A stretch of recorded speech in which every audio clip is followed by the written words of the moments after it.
Good morning. It's Daisy and Fabian. Whoa. It's Daisy and Fabian once again. So this morning we're actually having breakfast just now. I think it's probably like 10 already. What time is it? 12. Oh, it's 12. It's 12:30 already, and we're barely getting up having breakfast. It's Sunday. It's Super Bowl my Sunday. last day off. It is Super Bowl Sunday, huh? What time does that game start? I don't know. I need to look it up later. Yeah, Super Bowl Sunday. We're Cowboys fans, so Yeah. we're not really. Go Chiefs. Are you going for the Chiefs? Okay, go Chiefs. So anyway, this morning we're long overdue for doing a vlog that we've been talking about doing for a while, but I just have been so scared to do it, and today's that day. So as most of you already know by our previous videos, we do have a daughter. Her name is Camila Avani. She's gonna be 4 months. No, 2 months. 2 months on the 4th, and we haven't done a video about her birth. And we actually haven't even talked about her birth other than, you know, she's out and we love her. We haven't actually sat down to talk about what happened because Fabian was in the room with me. My mom and my little brother Andy were also in the room with me, and I haven't talked to them either, only because She's scared. I'm scared. It actually was a natural birth, and I ended up being a little traumatized by the pain, the afterbirth pain of it all. So I just didn't want anybody to talk about it. I didn't want anybody to bring it up. I just wanted to focus on my baby and not think about anything else. But today is that day, and I gotta drink a little more coffee so I can be ready. Yeah, she got the cool cup, and I got the unicorn cup. So I have a PlayStation cup. Told her to switch me, but she didn't want to switch me. I actually gave this to my brother for Christmas, He left it here. and he forgot it here, Andy. If you're watching, we're putting up good use. And this is my unicorn cup that Fabian's sister Miranda actually gave me. So he's just mad about it. But anyway, are you ready to talk about it? Yeah, I'm ready. Okay, so I guess first, tell me everything that you remember about it. Okay. I remember you being drugged up the whole time. Okay, look at the camera. Up until like the last couple of seconds, but it just happened like that. Everything started coming. The doctors started coming in. The nurses started coming in, and because Camila's heart rate was dropping, why was it every time? What were they doing? Every time I was moving. Yeah. So I was actually due November 29th. 29th was the due date. November 29th was our due date. We went into the hospital the 3rd at 6. Yeah, she didn't come out. She didn't want to come out. We tried everything, and she just did not want to come Like out. 21 hours until the doctors and nurses started coming in for everything. Yeah, so we went in December the 3rd at around 8 p.m. Yeah. And It was we 6. were actually supposed to get there earlier. It was 6. We were supposed to, was it? So we were supposed to come in at 4 or 5?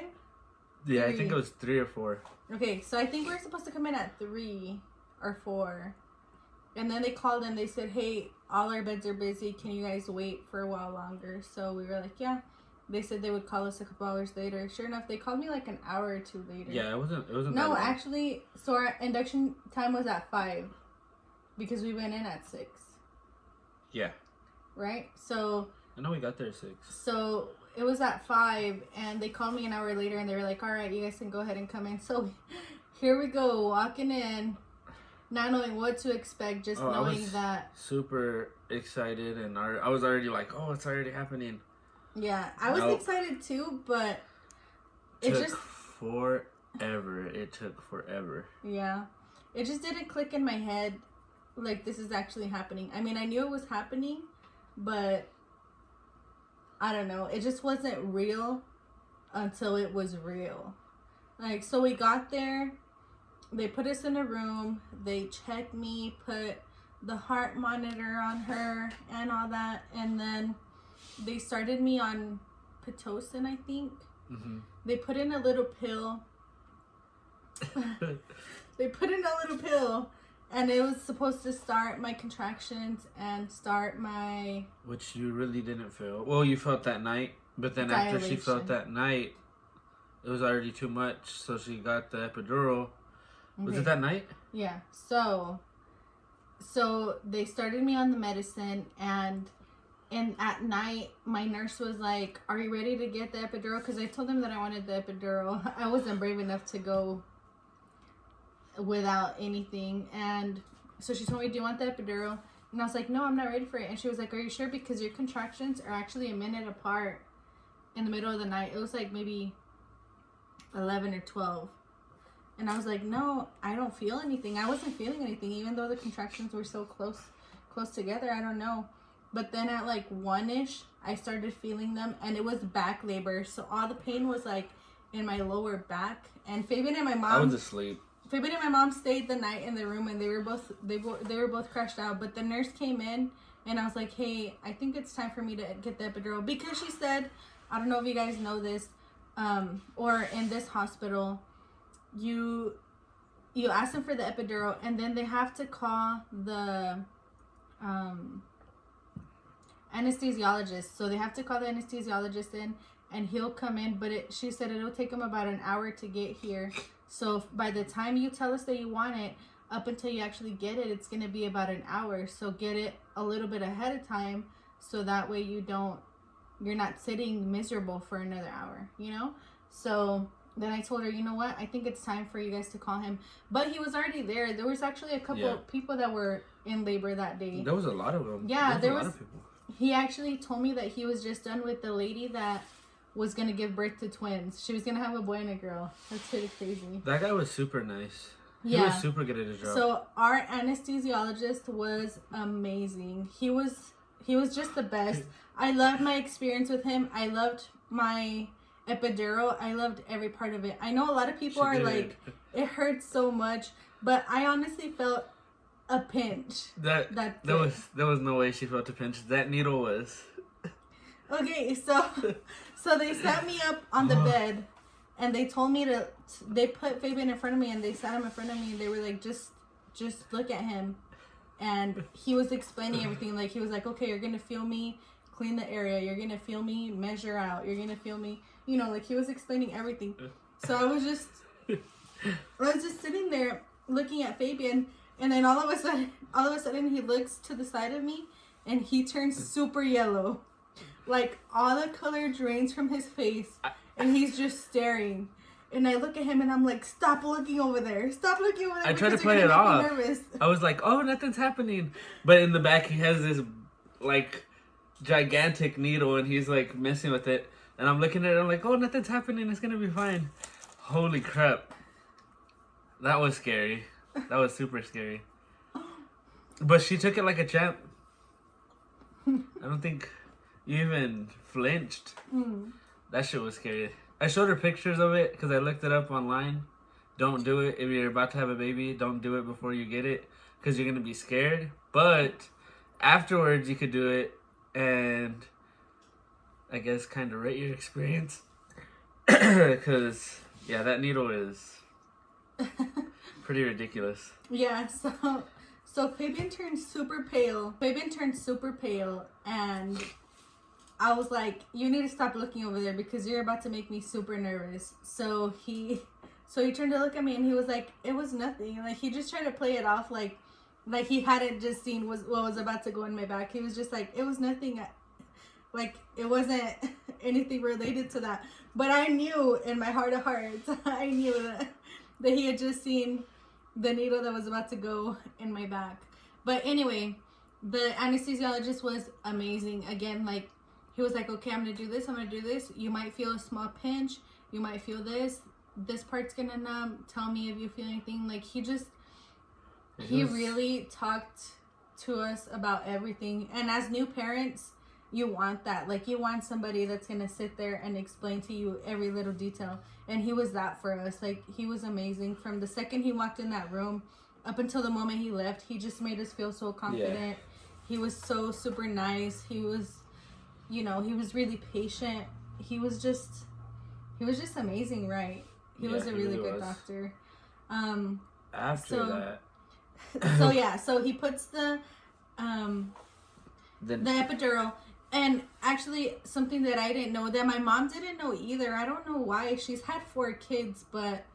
So the epidural is actually a really, really thin, like, little pipe.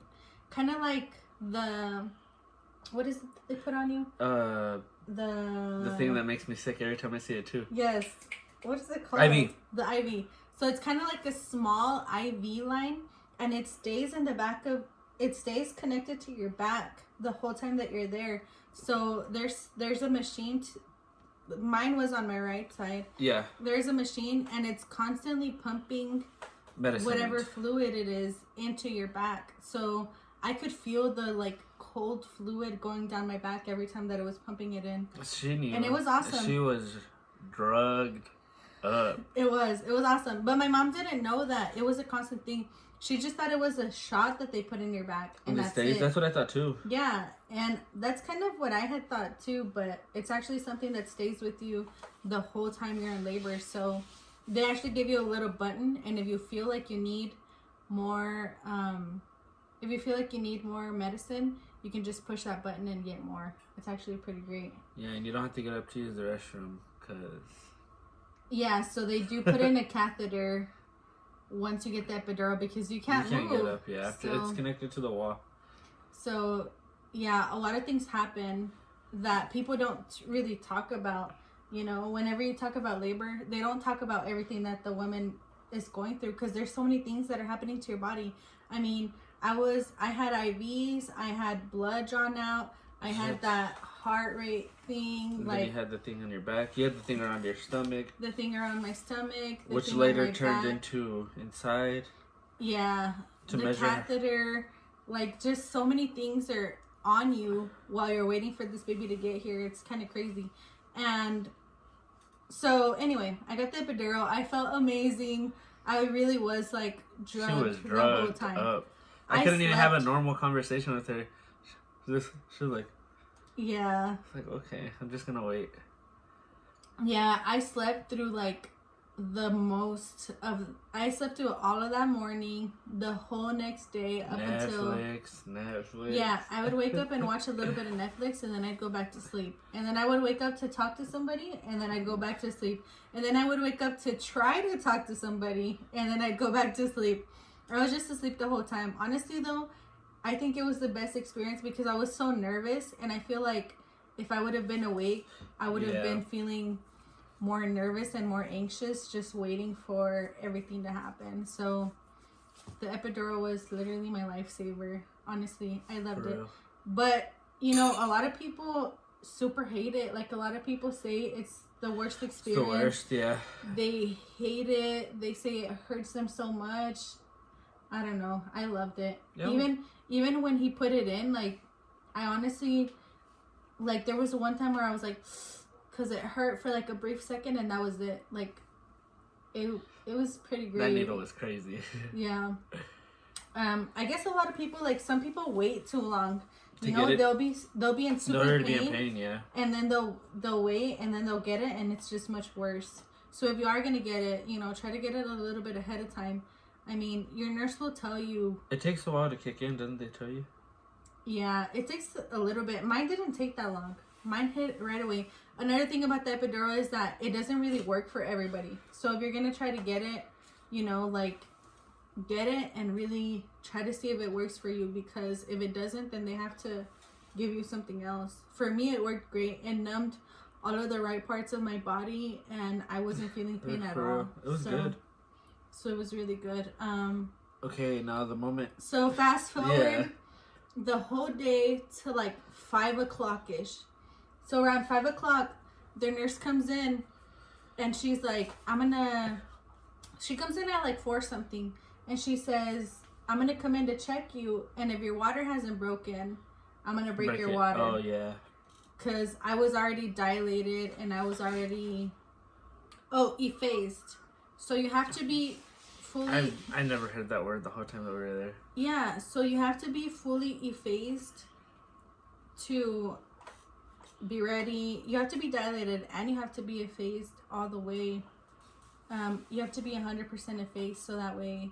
So basically, your cervix is getting soft and ready for your baby to come out. But I wasn't... My cervix wasn't ready to come out. Camila was just... She wasn't ready to come out. I don't know. She just wasn't... No, she wasn't. She was taking forever to dilate. She was taking forever to drop. She was just... She wasn't having it. She was not ready to come out into the world. But, so anyway... then she comes in at 5-ish. Like, past 5:30, I think. And she... So she's like...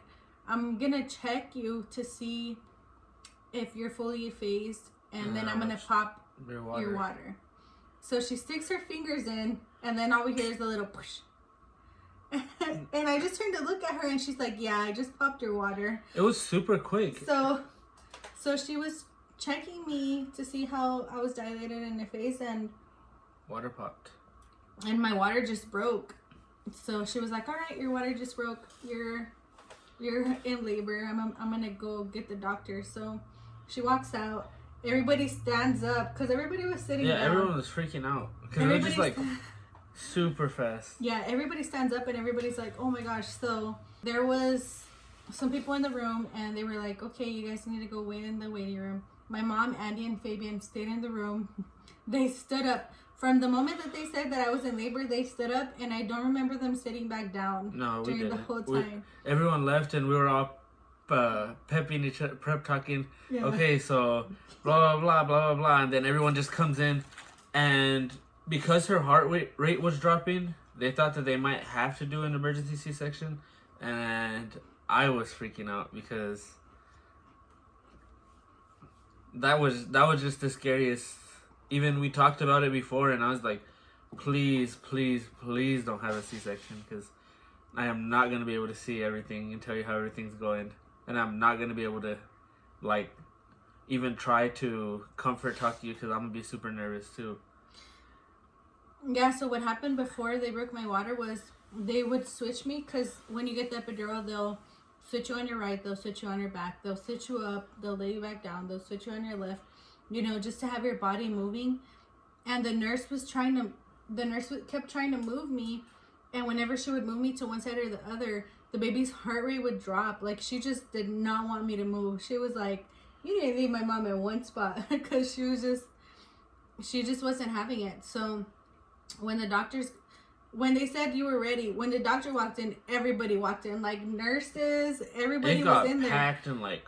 In 3 seconds. With like 2 cards with scalpels and everything just in case they needed them. So, it was crazy. So they walk in and the nurse tells the doctor what's happening. The doctor walks in first. Yeah. And he's like, "How's everything going?" Blah, yeah. blah, blah, checking up on us. Yeah, so the doctor walks in and the nurse is there. And the doctor's like, "All right, we're ready to push." And so they get ready, and I push a couple of times, and then the doctor says, "You might need to have a C-section." And then everybody walks in. Then more nurses walked in with a ton of stuff, like just carts full of tools, and all these nurses super covered up. Like, everybody was ready to start that emergency C-section. Because every time that I would push, her heart rate would drop. Yeah, that was the scariest thing. And it would almost, like, it would drop to the point where it was almost stopping. It was so scary. So I'm sitting there pushing. Fabian's on one side, my mom's on the other side. I'm on one side holding her leg while the nurse is holding her leg on one side and I'm holding her leg on the other because she has epidural, so her legs are kind of gone, are shaky. So we had to hold her legs open when she pushed, and every time that she would stop pushing, the baby's heart rate would drop. But you need to push on your contractions. So they would tell her, "Okay, you're gonna push this many times, and then we're gonna tell you to stop. Breathe as much as you can, because you're gonna go right back to pushing as soon as your contraction starts again." Which was so crazy. She did so good. Like, everyone thought that it was gonna be a C-section, and she kept pushing and pushing, and it was like the scariest thing. Every time that it would stop, I was like looking at her. Oh, you're doing a good job. You're doing a good job. Holding her leg, like looking down to see if I could see the baby's head coming. It was crazy. Little by little, I could see little hairs. Of course, I could see her little hairs coming out, but you couldn't see her head yet.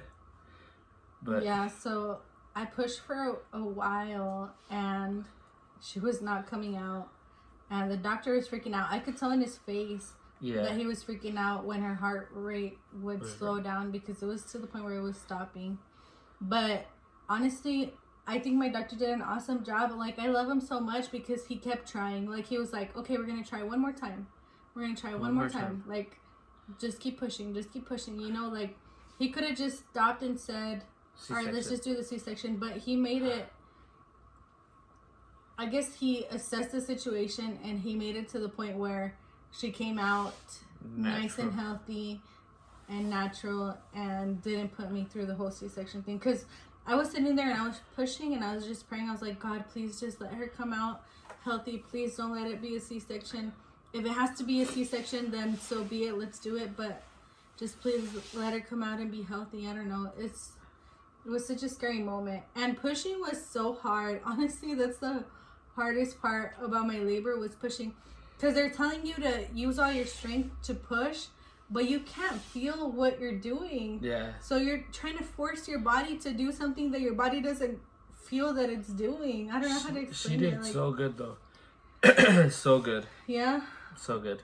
Gosh. I kept telling everyone afterwards because she did amazing.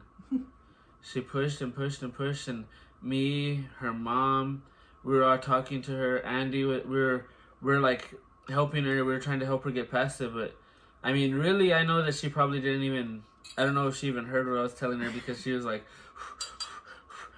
and then they'd be like, okay, get ready again. There it goes again. Like that. Yeah. And like, then I heard you guys talking to me, and I could, like, I still remember you guys hearing, like, you're doing good, breathe, push. You're like, I could remember hearing all that, but it's kind of like in the movies where, you, like, when you're in an accident and you kind of see things all blurry and you're trying to figure out what's happening. That's kind of how it was. Like, everything around me was so blurry, and I was just thinking, like, please just push as hard as you can, get this baby out. Like, she's already almost here. Just push, just, like, don't give up. Because there was points where I was like, I can't anymore. Like, in my head, I was like, I just can't push anymore. Like, my body can't do it. I'm just tired. Like, I just want to go to sleep. I just wanted to go to sleep. I was like, I just can't. I'm just going to pass out and just let them, like, let them handle everything. But then I was like, no, like, this baby's almost here. She's almost here. And then she was here. She was here. And let me tell you, the baby came out, and so did a lot of blood right after.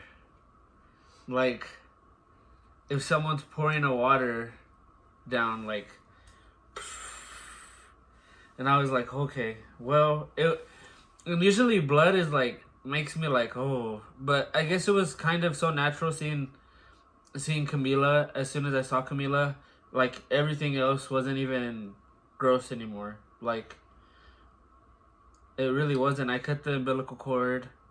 They gave the baby, they went and cleaned the baby, brought the baby back to Mom, and then everything was normal. Like, they're pulling and pulling and pulling on the umbilical cord, and let me tell you, that is crazy, because it's like, if you've ever seen a magician pulling out, like, an infinite, you know, whenever they have, like, those handkerchiefs and they're just pulling and pulling, you're like, okay, it's gonna stop. Holy crap, they put that thing out forever. Like, forever.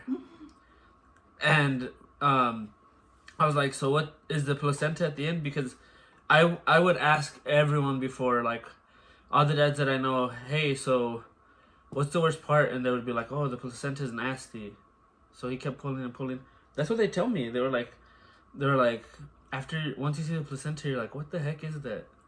So he pulled, and then he got it out, and it is nasty, but it's not that bad. Like, you just saw a baby come out. I mean, it's just like the sack that she was in. I mean, it is kind of nasty. So you saw it? You saw the sack that she was in? Yeah, the placenta, yeah. Dang. It's like at the end of the umbilical cord because he's pulling and pulling and pulling, and then it finally comes out. And then, I mean, you had the baby, so you weren't even paying attention to... Mm-hmm. But I was like, gosh, dang, that shit was crazy. Mm-hmm. Yeah, so another thing people don't talk about is that after you have your baby, there's still so much stuff that's going on with the mom and her body. So first, let's talk about the baby, though. When she came out, she's like such a lazy crier. She came out and she cried for like two seconds. Yeah. And then she just stopped. Like, she came out and my mom was like, cry, why aren't you crying? I heard my mom say that. She was like, cry, why aren't you crying? Or she said, cry, why isn't she crying? To the doctor. And then he like cleaned out her mouth from whatever she had. And then she went like, wah. And then that's it. Like, she just... Yeah, I was already crying at that moment. Yeah, so Fabian's crying. I'm crying. Camila cries for like 2 seconds. And then she's done. Like, she was like... I'm not gonna cry. I expected her, like, because I saw so many videos on YouTube of, like, births, and their babies cry forever. Their babies will cry and cry and cry and cry and cry and cry. And Camila cried, like, 2 seconds literally, and then she was done. Like, she was over it. And, so anyway, Fabian and I are crying. Everybody's so excited. I feel so much relief. Honestly, I have never gotten hit by a bus, but it literally feels like you just got run over by a bus, by something huge. I don't know. Your body, everything hurts. Your body's so exhausted. You just like, I had never felt that level of stress and pain in my body. Like, I just felt like I needed to sleep. My arms hurt. And they put her in my arms, but my arms hurt so much from pushing that I was so scared that I was going to drop her. Like, I had no strength whatsoever on my body because of what I had just gone through. It was just crazy. I don't know. It's, it hurts a whole lot more after it's done. And yeah, so then they give you your baby. You have your beautiful baby on your chest and you're looking at her and you're loving her and you're crying. And the doctors are working on everything else. They clean up. Then I went and got her some ice because she's still on no... anything pretty much. I went and got her some ice, and then, you know, everyone starts coming in, everyone's holding the baby. She's kind of just out of it, looking around, not even really talking, because I could tell that must have been super hard. Yeah, so one thing that was a little annoying, honestly, was that I had her, and then I had her in my arms for what felt like a minute. And then Fabian and my mom were like, okay, we're going to tell everybody to come in. Everyone's been waiting all day for her to... I know. See, and I get it. I get that everybody, you know, everybody's waiting to meet this beautiful baby that you just had. But those of you that are there with the mama needs a second to catch herself. We did give you a second. Yeah, like my mom was about to walk out and call everybody, and I was like, Mom, wait, like just give me a second. Your mom was running in and out, telling everyone what was going on. Yeah, my mom took a ton of pictures. She was running everywhere, like she did not know what to do with herself. She was just all over the place. But I was like, you guys need to give me a second. Like, just let me breathe. Let me just collect myself. Let me like feel my body again. I don't know, it was just crazy. So then, so before you have your baby, like right when you're ready to push, they take out your epidural needle. So... yeah, so that way you could actually, well, I guess your body could... So I guess they just take it out. So by that time, I'm starting to feel a little bit like on my back and stuff, you know, like I'm starting to get a little bit of movement. A little bit of movement on my toes and stuff. So I just wanted to just sit there and kind of feel my body a little bit and know that I was okay. And like, you know, they were still cleaning me up. They were still like doing all these things. So I just needed a second to sit there and look at my baby and breathe and just, you know, catch up on everything that just happened. Because it's a big moment. It's a really big moment in your life. And like all big moments in your life, you kind of just have to take a step back and like take it all in. So I needed that that time to take it all in and like, you know, just, I don't know, just be there in that moment before everybody came in. So then I rested for like a minute or two, and then they were like, okay, we need to call everybody because everybody's been waiting. So I was like, okay, fine, go get everybody. So then they went and grabbed everybody.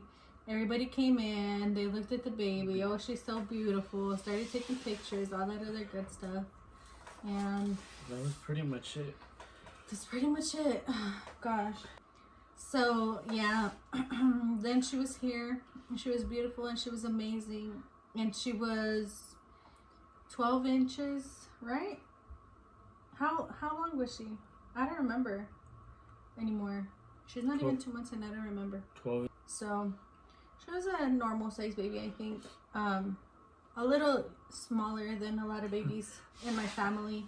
My family members have had a lot of really big babies, but she was cute. She was precious. She was worth every ounce of pain. And honestly, guys, we haven't even told you half of the worst part. Like, the aftermath of having the baby, the postpartum part of having a baby is a little... Yeah. It's a little harder. I mean, you have this beautiful reward, but you're still going through a lot as a mom. It's much better once they get home, I think. It is.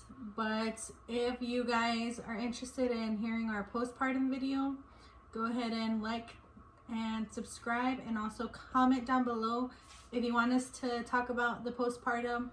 It is a little more graphic, I think. A lot of the aftercare as a mom having a live birth. Oh, yeah. It's a little harder to talk about. I think that's because of the postpartum pain that I was going through. I didn't want to talk to Fabian about the birth until now, almost 2 months later. Like, he would try to bring it up, and I'd be like, no. Don't talk about it. I don't want to know about the needle. I don't want to know about the birth. I don't want to know about anything. Just don't bring it up. Just look at our baby and tell me thank you because I gave you a beautiful baby, and that's it. Like, I just didn't want to talk about it. And it's almost been 2 months since that. And now I'm barely, like, getting the courage to talk about it and to look at the needle on Google. Yeah, on Google. It's crazy and it's painful. And I don't think Fabian as a dad understands how painful it is. Like, your body just goes through so many changes from the minute you're pregnant up until the minute you give birth and after. And it just hurts you to think about it. It's kind of like if you cut your hand, and then I'd be like, well, let's talk about this cut hand that I just saw on social media while you have a cut in your hand. So if you have a cut in your hand, you don't want to think about the cut in your hand, and you don't want to talk about the cut in your hand because it just kind of makes it hurt more, if that makes any sense. Yeah. Like, that's how I felt. Like, I have a lot of things going on with my body. Do not talk about it. Do not talk about what happened. Just let my body heal, and then we'll talk about whatever you want to talk about. But yeah, guys, so that is it for our video. We're done with our breakfast. We're gonna go check on our baby because we've been here for a while. Yeah. She's been asleep all morning, so she'll be okay. But we're gonna go check on her. We're gonna go start our day. Our last day off. Day at 1 o'clock. Day off. Yeah. And we'll see you homies later.